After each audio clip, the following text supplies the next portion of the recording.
মাশাআল্লাহ। বাবুটার গাড়িটা সামনে যাওয়ার সাথে সাথে কিরকম অ্যাক্সিডেন্টটাই না হলো। গাড়িটা স্ক্র্যাচ হয়ে গেল।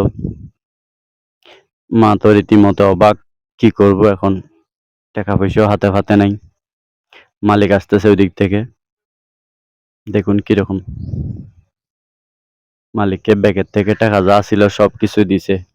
দেওয়ার পরে বাংতি পয়সাগুলো সহ দিছে। গলার হারটা দেওয়ার পরে মালিক বলতেছে, "একটু দাঁড়াও।" গাড়ির দিকে গেল। রীতিমতো মা তো অবাক।